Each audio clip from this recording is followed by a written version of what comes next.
Welcome to the Mission Manhood podcast, where mature masculinity is celebrated and encouraged. My name is Angela Abide, and I will be your host. Every week or so, I sit down with a man who is in the men's movement, helping men grow and thrive in their masculinity, someone who is exhibiting characteristics of mature masculinity, or someone who has a perspective that might be beneficial for those who are seeking to grow and develop in that area. As a woman, I have a unique perspective as a mother and a therapist, and I hope to contribute to the conversation in those ways. Thank you so much for joining, and I hope you enjoy the episode.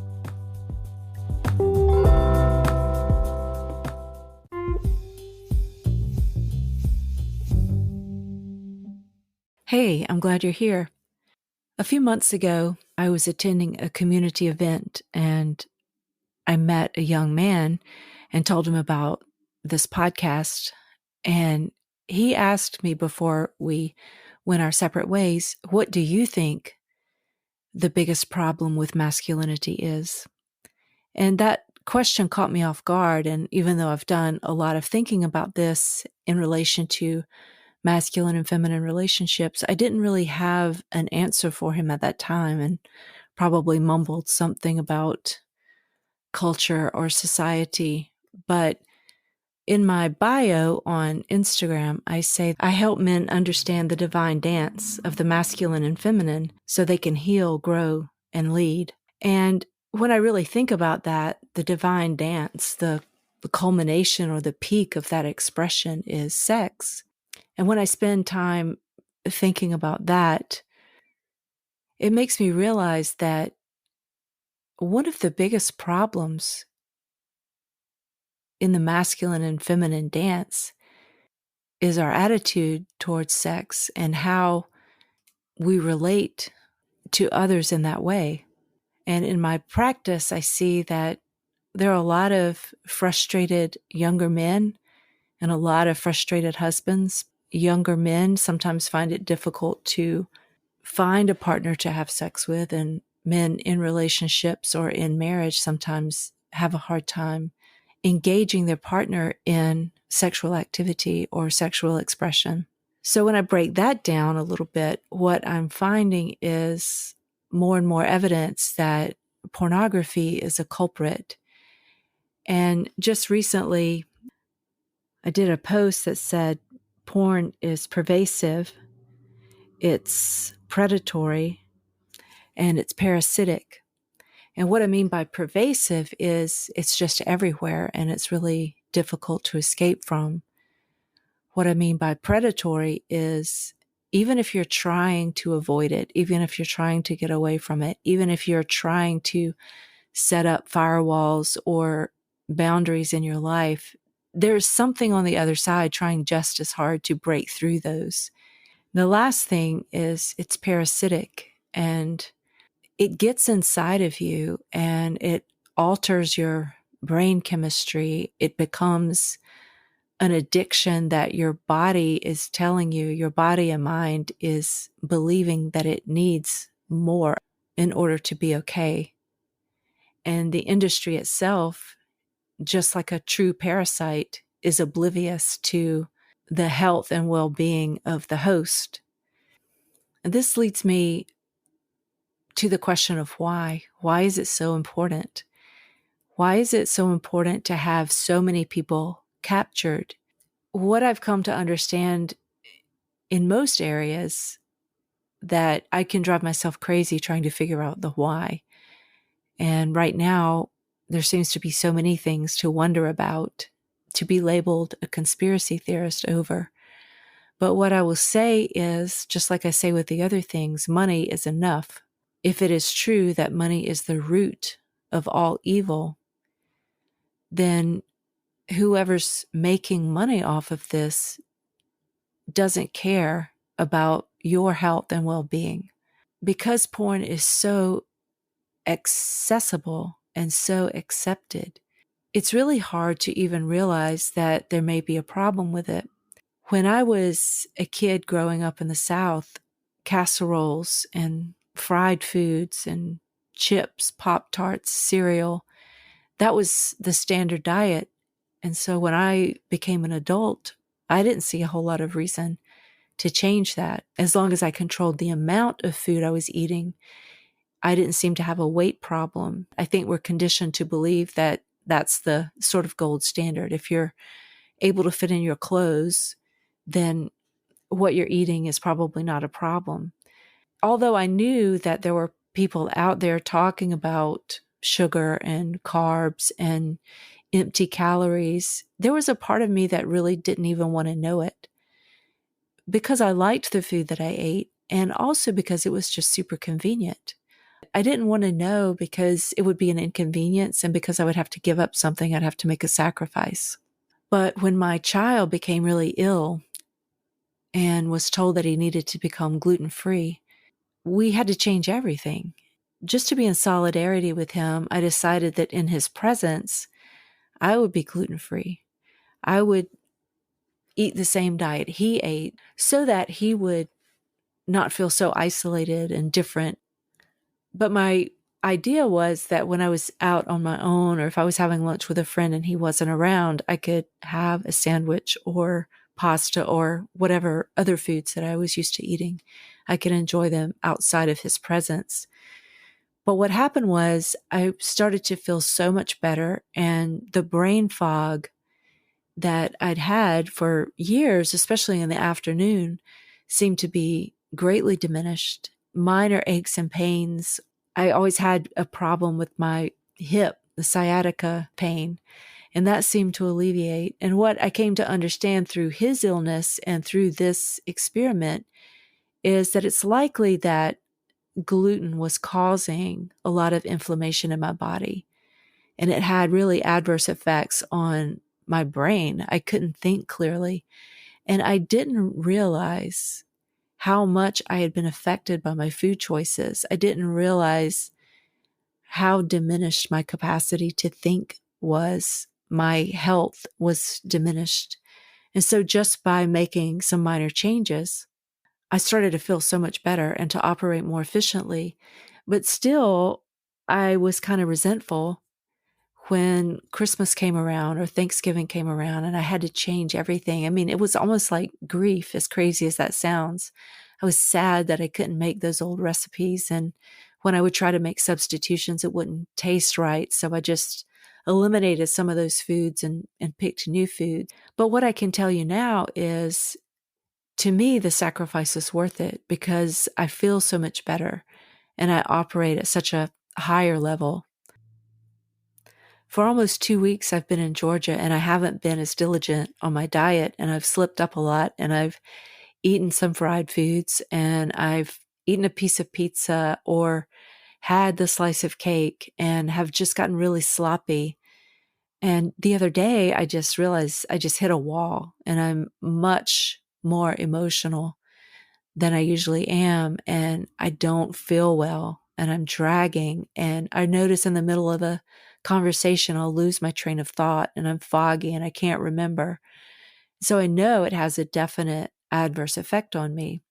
And the reason I'm telling you all this about food is because I don't have a problem with pornography. The reason that food seems like a comparison to me is because all of my life I've been told that the way I was eating was fine. It was okay. It was good.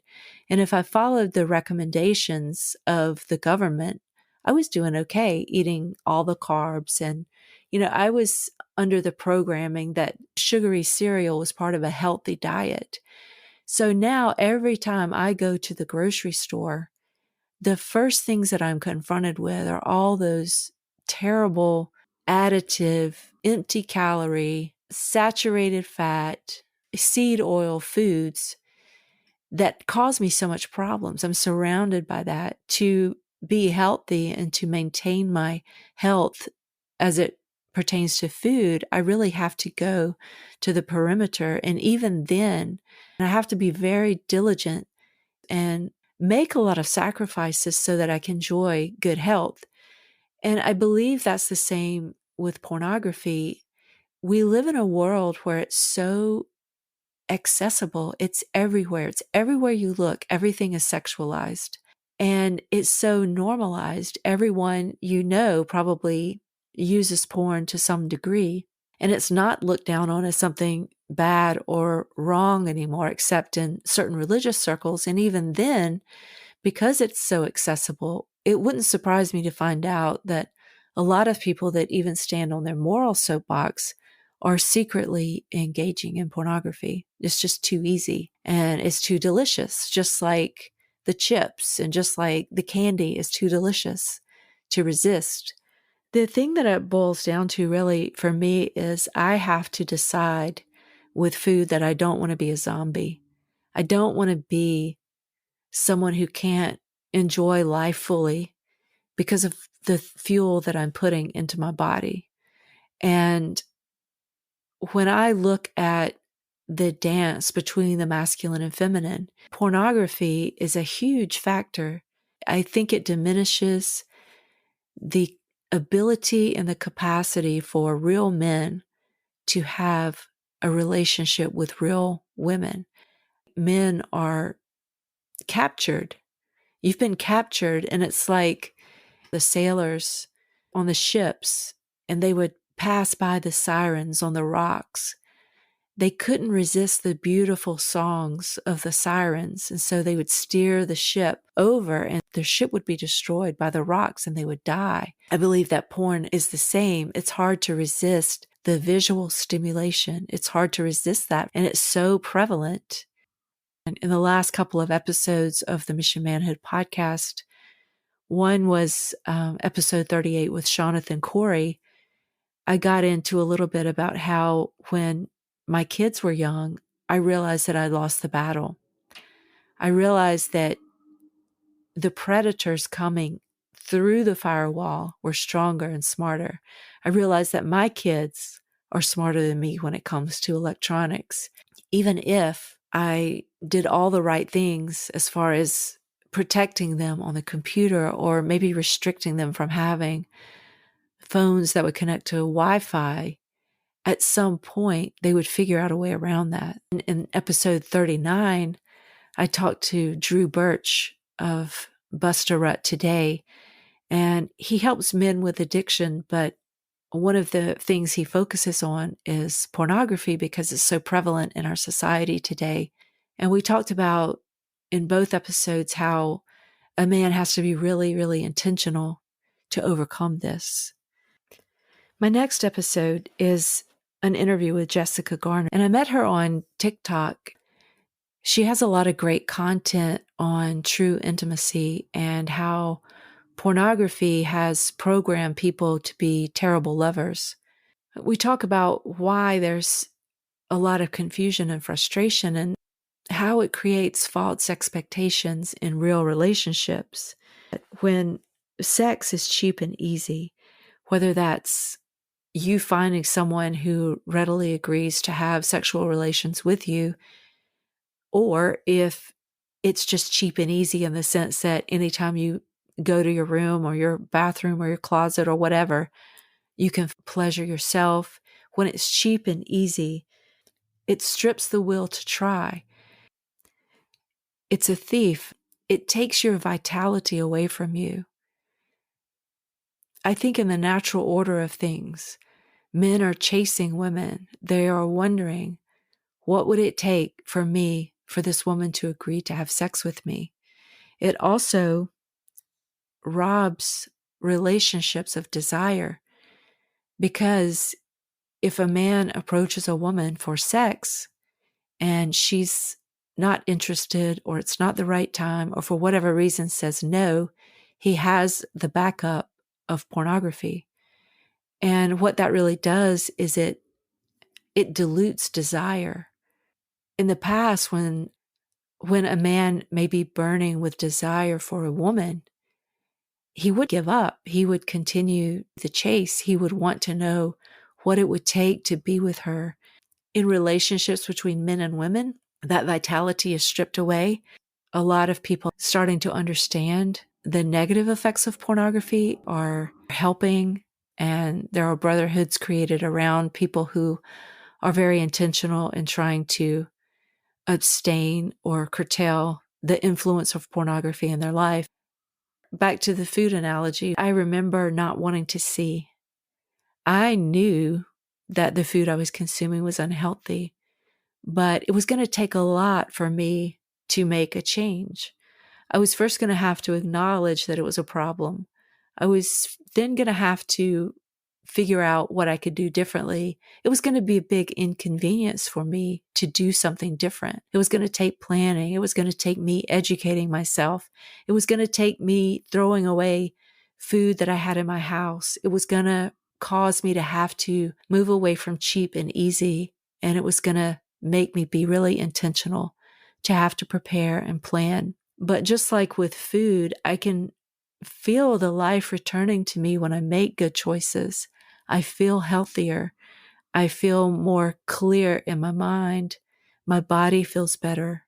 I don't feel weak and tired. I feel strong and vibrant. It's this kind of intentionality that's going to have to take place to make a decision about porn. If my experience with food is any indication, I would definitely say that it's worth it. It's worth it to feel proud of yourself, to feel in control of yourself, to regain that vitality, to take on the difficult challenge of authentic relationship and what was sex really meant to be. We focus so much on the end, the orgasm, the physical feeling, that we forget that sexual intimacy is part of a vibrant, loving relationship. It increases connection and it leads to successful relationships.